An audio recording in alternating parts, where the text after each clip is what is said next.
Today I'm going to show you how to make this super cute, what I'm going to refer to as a curved quad bow.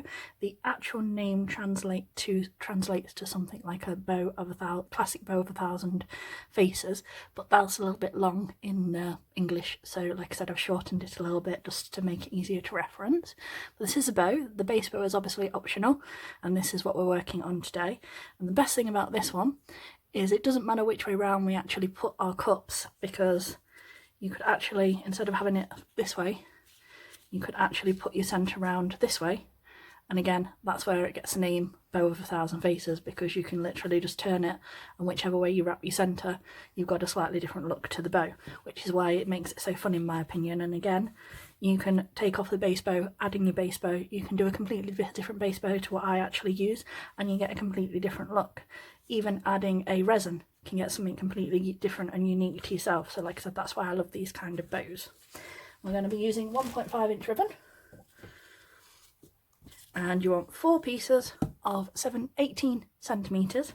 So these are all 18 centimetres, and if you do your base bow, it is 58 centimetres, and you want a 4-inch template.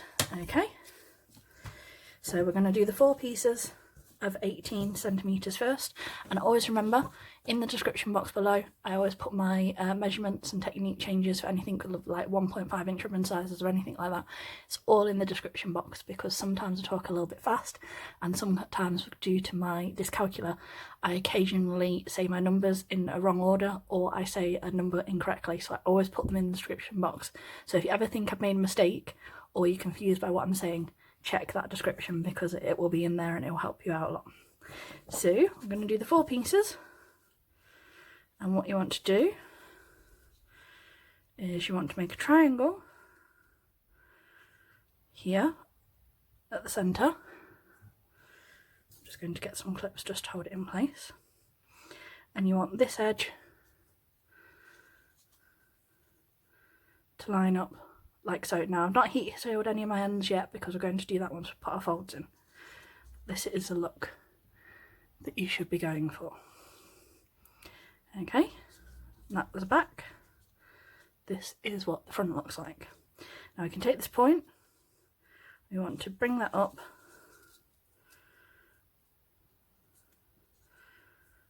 to where those two meet there. So you get this, and then take clip off and fold that up like so, and clip,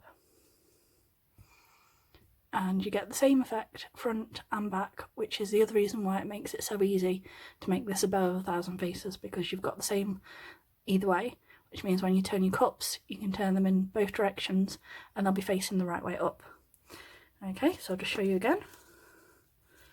So from your centre, you can work that if you wanted to fold that in half and pinch there, fold up,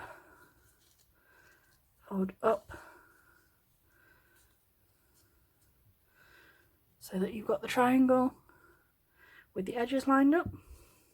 You can use a clip if you want, across that point, bring that point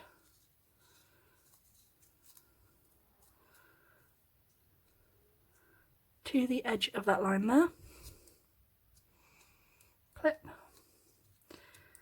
and then with the triangle, this bit with the pocket facing upwards, you turn that in so you've got a cup over the top, and you want that edge within that little triangle point. And then the other thing with these is, once it's all in place now, the lighter that actually works, and in the blue clear bit of the flame I just heat seal those together like that, and at the side I clip this, and like I said, that's front, this is the back, and they look exactly the same both sides, with that pocket here, and the middle there. We're going to repeat that on the other 3 pieces. And it doesn't matter whether or not you do triangles up or down, it will still work as long as your edges are all even here. Okay, so triangle shape, and then bring the triangle tip over. This is why I clip it sometimes.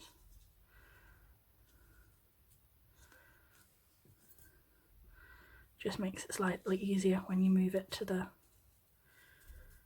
edges.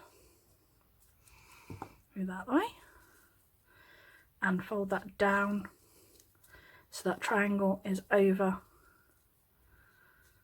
that piece there. Heat seal your edges in the blue bit, the clear bit of the flame. Pinch those together and clip. And again.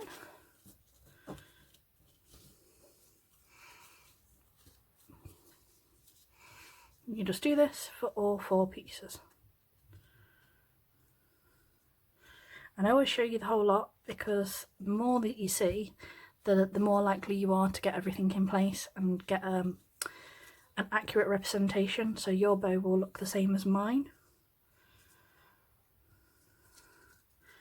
when you've watched the video through and followed along. That's why some of my videos are a little bit longer. It is purely because I want you to get the very, very best version of the bow at the end of it.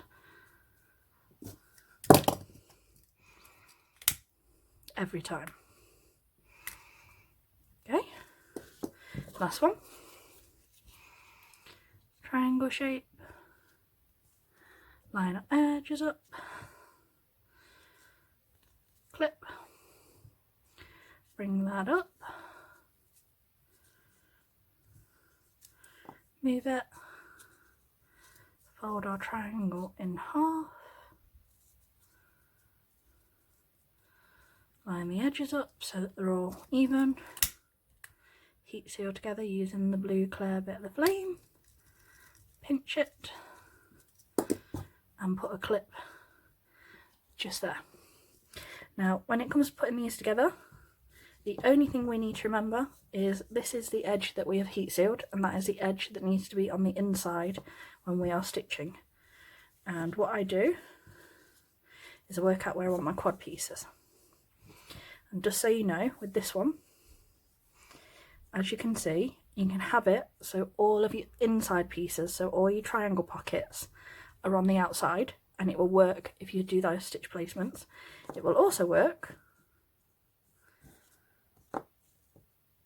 if you have all of your squares and the pockets on the inside. It doesn't matter which way around you stitch it, it will work. The only key thing that you must remember on this particular bow is these edges where we've heat sealed, and the triangles need to be on the outside. So those edges need to be on the inside where we stitch. These bits need to be on the outside, but it doesn't matter whether or not you do this combination like this, or whether or not you do that combination. I'm just going to turn those round. So like I said, triangles on the outside, you could stitch it that way as well, works either way.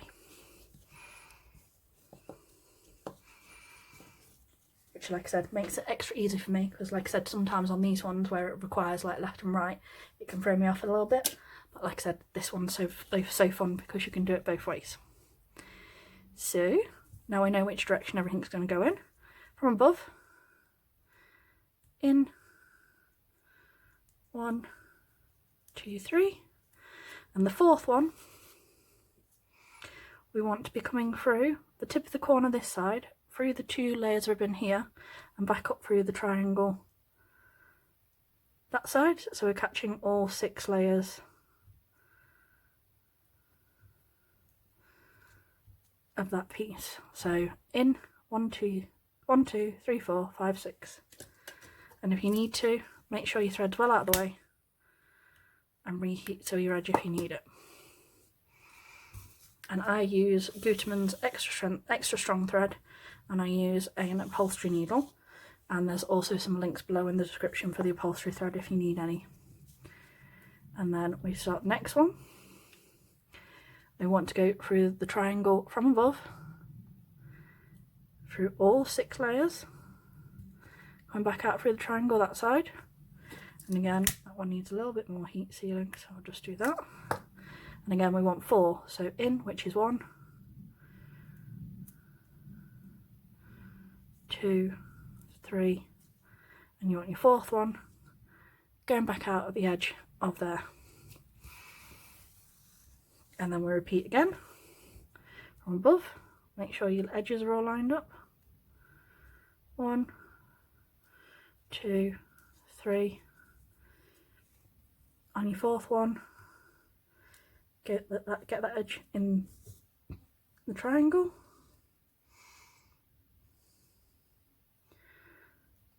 Through the and out through the triangle that side.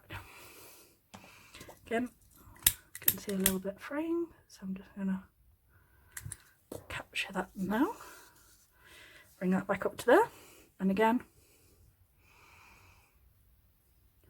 make sure that that's in that triangle pocket and go through all 6 layers.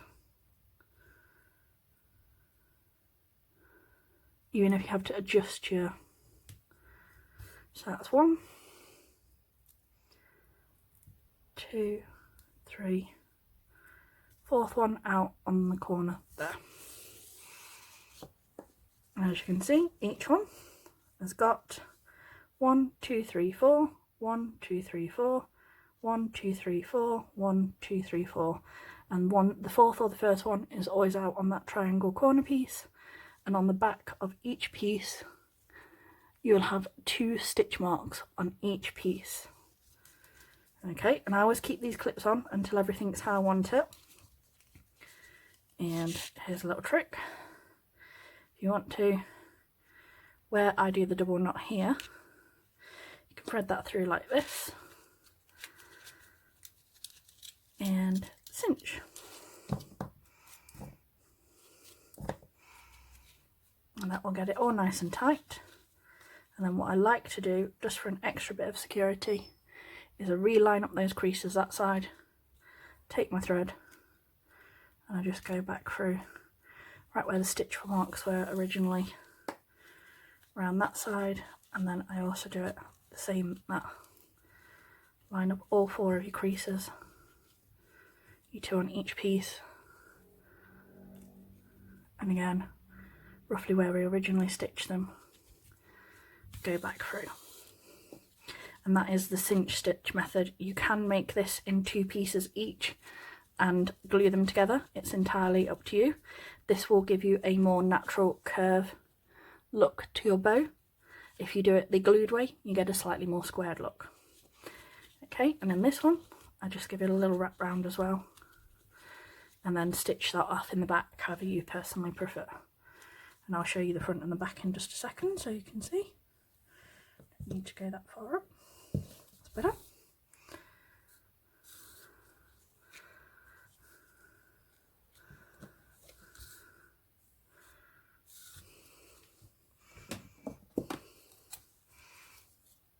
Excess off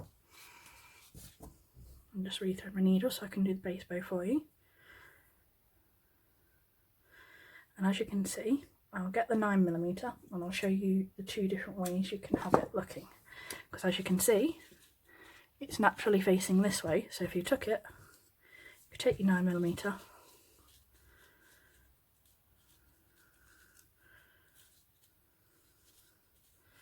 and you can wrap it round this way,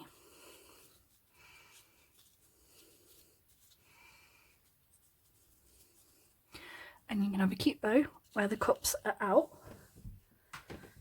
which is obviously the opposite of this way, or you can adjust it and have it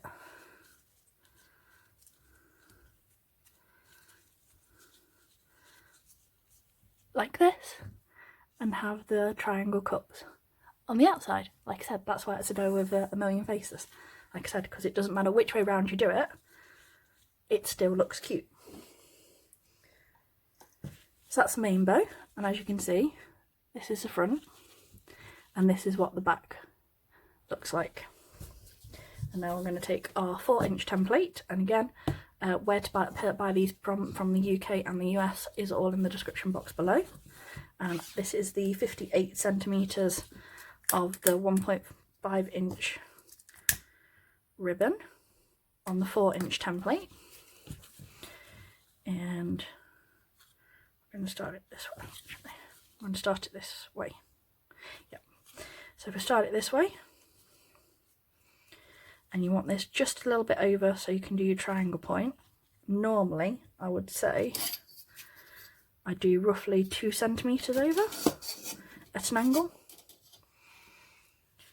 and then wrap that round straight, and I'll show you the back in a second. You want that pretty straight so that you can get that triangle lined up with that original. Okay, just move that down a little bit so it's more even.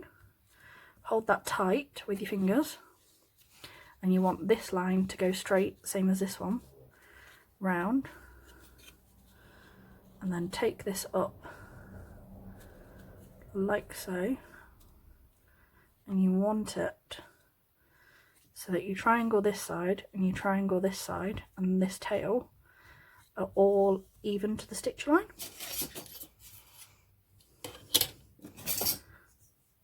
So that they're both centered there. And again, this will just give you a really nice even bow, and will help balance the overall bow. It'll stop the loops from like one side being slightly bigger or smaller than the other. And again, this one's down to stitch placement again, and we want to do 8 stitches, and we're going to go in from above, which is 1, back up from beneath, and I'll show you the stitch placements once I'm done.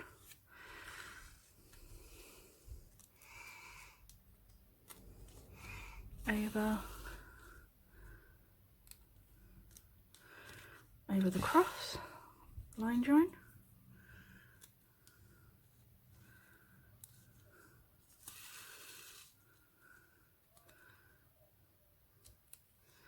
back up near the edge, our triangle, back over, and the last stitch is near the edge, so we want to be coming up from behind, right near the edge, and that's number 8.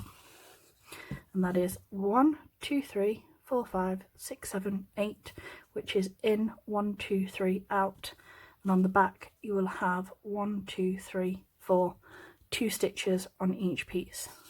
And I'll show you that when it's not on the template, because now that's done, we can take that out of the way and slide that down, and you'll be able to see the stitch placement better, front and the back. And as you can see, if you folded that in half, that's exactly where the stitches are meant to be.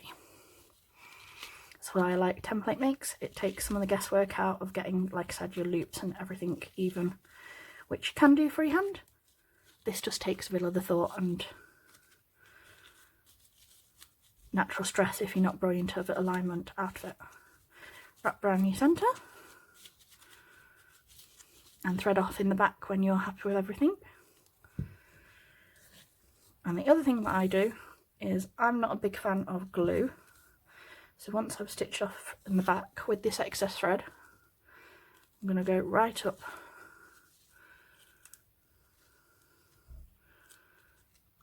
through the centre. I'll show you. This is the front of the bow, and this is what the back of the bow looks like. Like I said, that's gone up right through the centre. I've got that excess thread there. We're going to pull that up all the way, and then we're going to take this, we're going to decide which way around we want it, which is going to be with the cups on the inside, and again go right up through the centre of that one, pull that through, and then use this thread and wrap it round 3 or 4 times, however you feel confident. And what this will do is, instead of glue, this takes out a lot of the bulk, and I feel it's slightly more secure. But like I said, it's all about personal preferences. If you trust your glue and you prefer glue, glue it instead. It's entirely up to you. Then we stitch off in the back a couple of times. And this is the other reason why I like the Gutermann extra strong thread, because you can literally tighten it super tight and pull and like rarely give it a good, and it will not break. The only time I've ever had Gutermann thread break is when I have slightly heated it, when I've got too close with my threading. So if I've been heat sealing and the thread's been too close to the edge, then that is the only time it's ever snapped. And there we go. And then decide how long you want your tail. That is a bit long for me. I always do a bit longer so you can cut down, because you can't add to ribbon, but you can cut down a little. So I'm going to take it to about here. Do a nice little curve. And don't forget to heat seal. You can do any tail shape you like. This is just my favourite. There we go. And then I've got some corresponding 9mm, and this is all burgundy, which is colour 277 on the colour chart. And I've got a 45mm clip. So we're going to attach a clip first. I just want to put a touch of glue across here.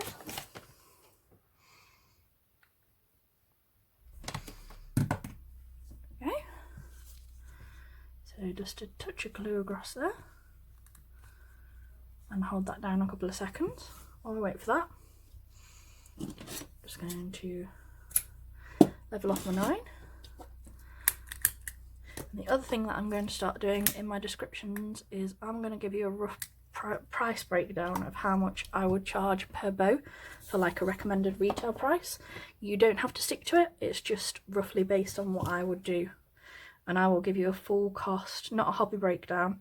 I'm talking like all the materials that I'll put into it, from the cost of the clip, glue, how many I can make in an hour, etc. Like I said, full recommended, which would be cost plus labour times 2 for your wholesale, and then times 2 for your retail, and that is the price that I will be giving you. And like I said, it will include everything. It will include my labour, it will include my time, it will include all the cost of materials, and that will be in every description from now on. Just so you've got an idea of how much these bows will cost you to make and how much money you can actually make if you market them well. Twice, and the main thing about when you're wrapping, make sure you can never see the wrap layer beneath. Make sure that's always over, like so. Don't forget to heat seal that side, and then we glue. And again, burgundy, because I'm very into my fall at the moment, burgundy is one of my favourite colours for fall type bows.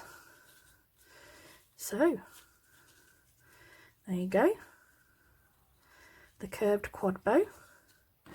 So cute. I will add the original quad bow that I've recently done in the description below, so you can watch that one as well. It's very similar, it's just more squared look. And thank you for watching, and don't forget to like, share and subscribe, and I'll speak to you all soon. Bye.